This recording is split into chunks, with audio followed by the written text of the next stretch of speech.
Hey, welcome to another episode of Bicycle Garage. It's race day. We got the 777 loaded up back there. I bought this modified stock car a couple weeks ago and I just been struggling on what to do with the thing. Make it street legal, just park it, keep it safe, but it's a race car, so we're gonna race it at least a couple times. This is gonna be really messy, but boy is it gonna be fun.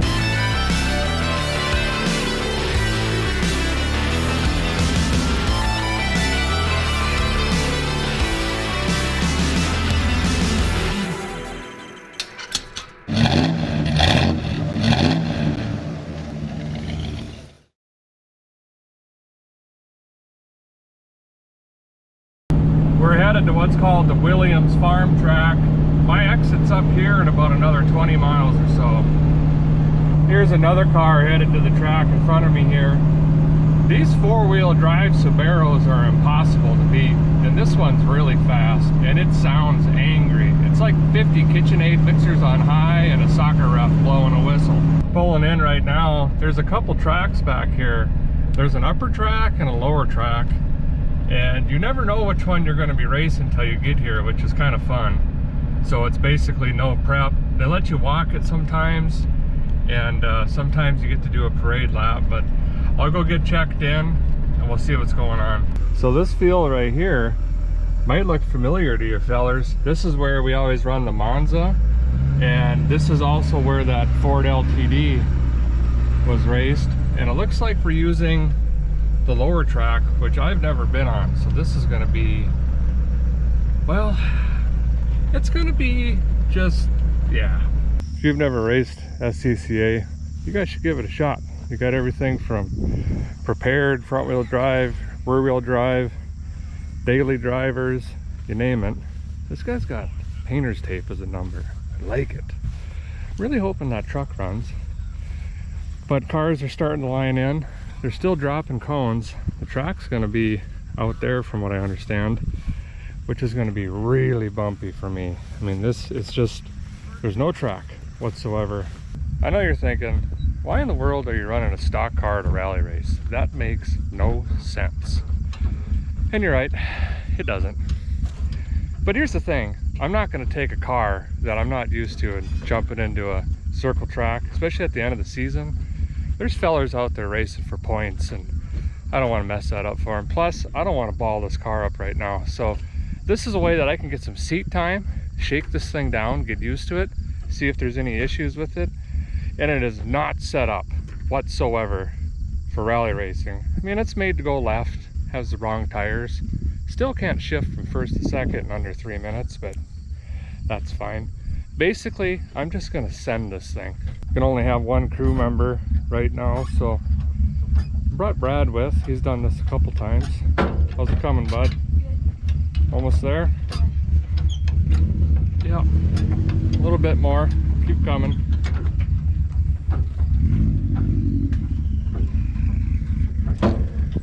More.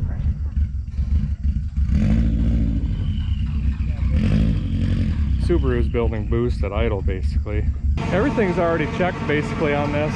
We're just going to get it off the trailer and get some heat in the engine, and then we'll probably take it over there.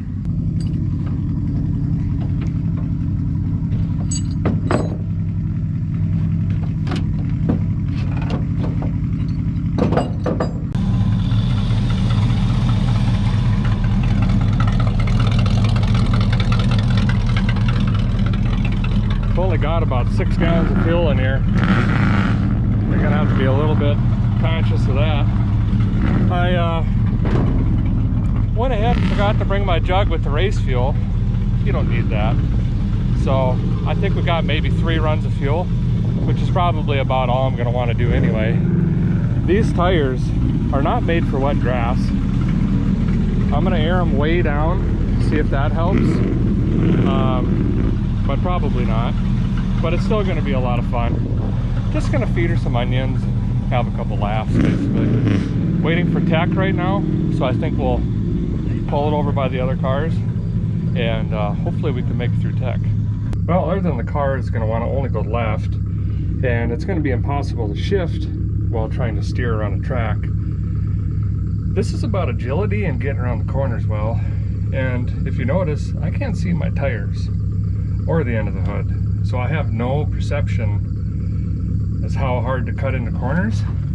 So that's gonna be, you know, a learning curve.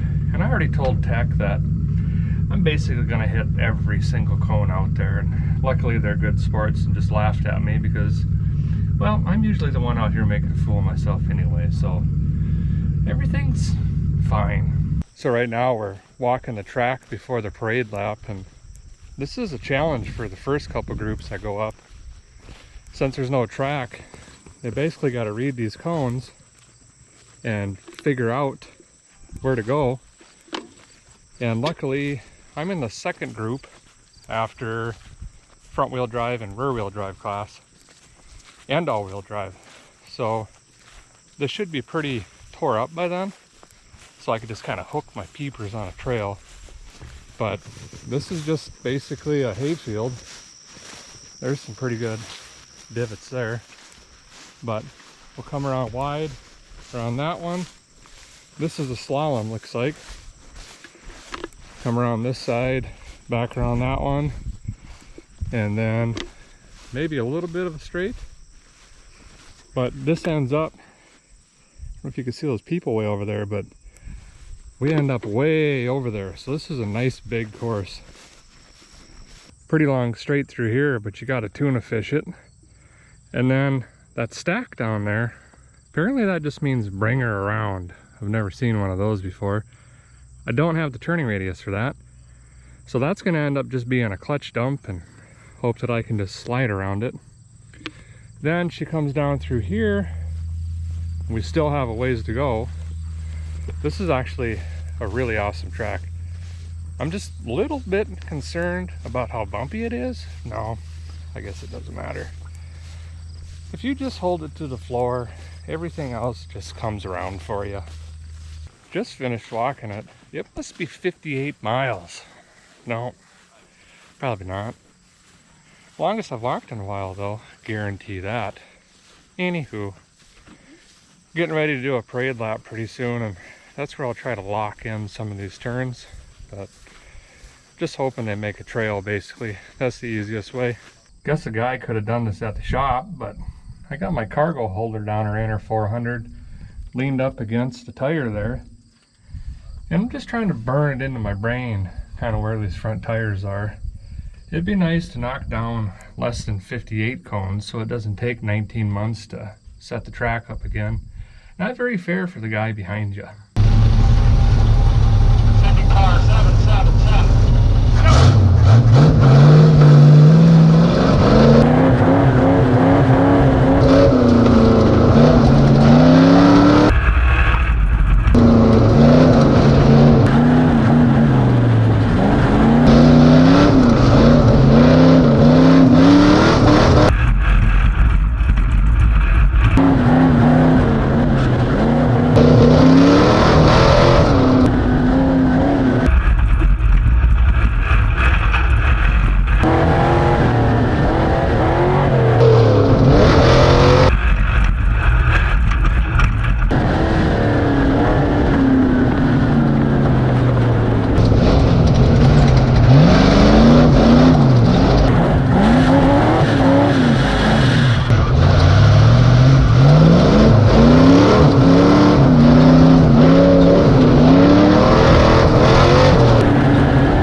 do got some oil smoke on the front here. I better go check that out.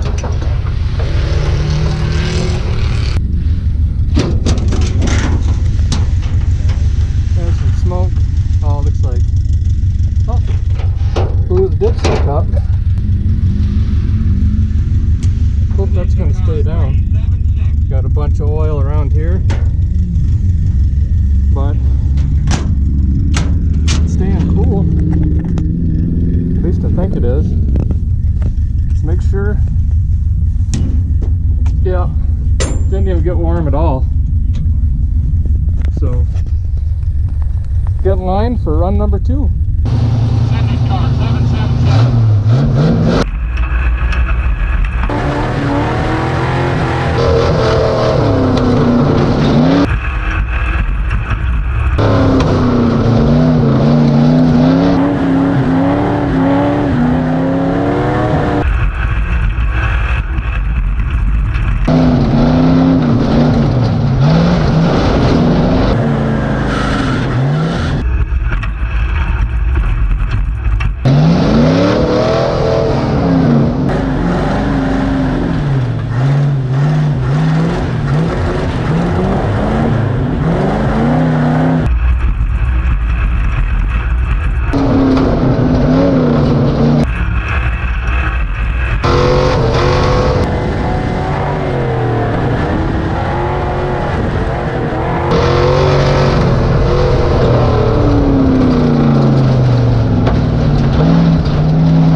Much done. I was like, honestly, I wasn't even watching. I'm pissed that you're right behind me. The only one I wanted to watch out here. Skeeters out here are just the size of quarters. Let me tell you something, fellers. Normally I could run these and talk a little trash, but I'm sweating. I mean, the wheel work in this thing, just to get it to go around a corner, is insane. That was a blast, but it's not made for this. There's zero traction, wrong tires. A lot of fun. Back straight, of course, it hooked up, but we were at 6,000 RPM almost all the time. But we're going to load this thing up, and what we're going to do is actually take it to a car show about 30 miles from here. See if we could just ease it on in there. I'm going to bring you guys with me. Why not? So I got a couple things I definitely want to fix. Even when I got the dipstick to stay in, it blew oil out the other side. So I need to plumb in a oil catch can system. And that's going to be on the passenger side, most likely. Needs a bigger tack. I can't see nothing. And carburetor definitely needs adjusted. It's probably a lot different because I'm in and out of the throttle here, so it's opening and closing the 4 barrels repeatedly. But on the track, you're just in RPM all the way around. But I'm going to take a look at it anyway. Now that we ran it hard, I can actually pull the plug and see what she's doing. But anyway, right now, let's get to this car show and see if we can still get a parking spot.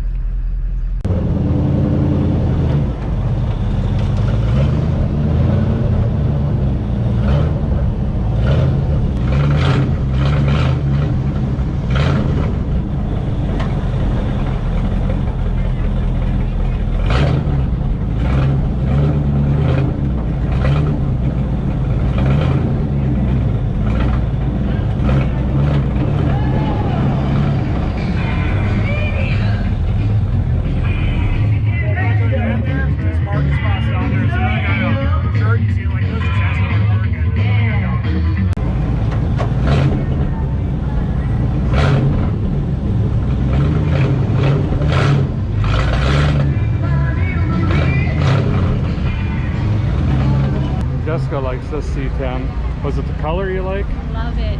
Well, and the style. It's like my favorite style of truck. Yeah, short box. Moses, that's nice. How's the guy even riding that? A lot of nice cars. I kind of had assumed that maybe there'd only be 15 people here, but this is actually a big show.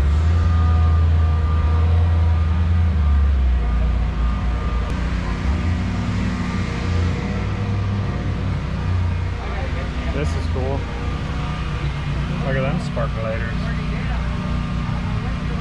They got the bolt-on lightning hoses.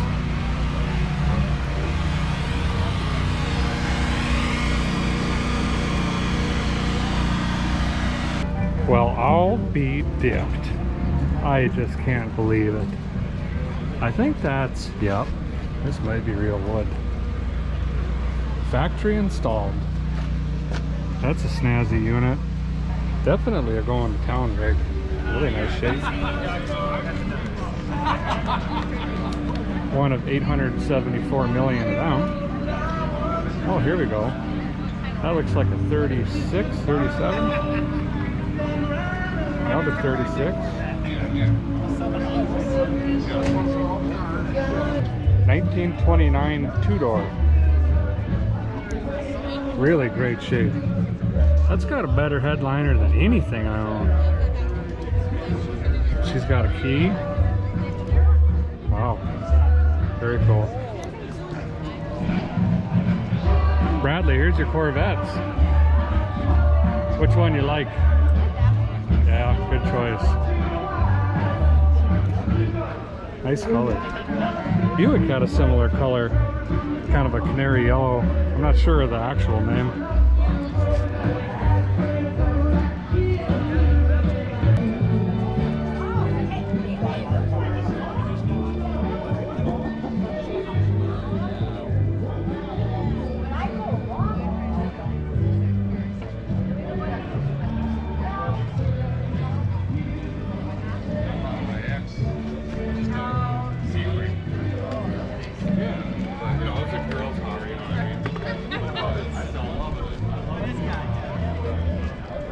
Yep, I like that.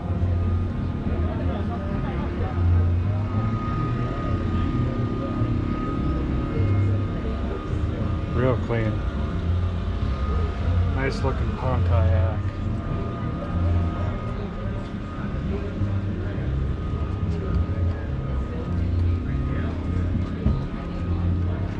Looks like my old car.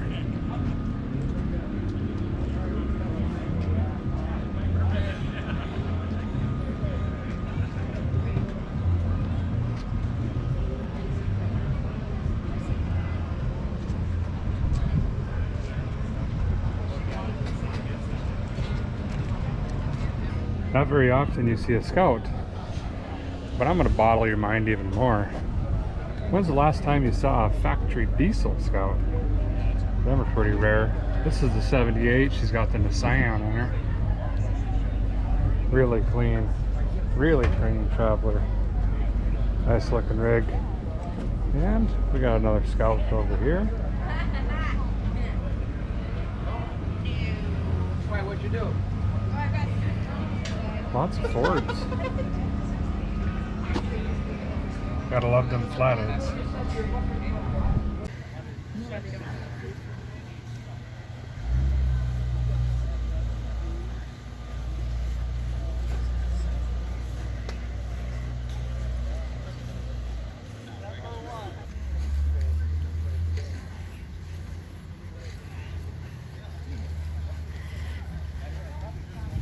Well, we're loaded back up on the trailer here. Bumped into a staff member. He said there was 300 cars here, which I think exceeds the town population. Pretty impressed, actually.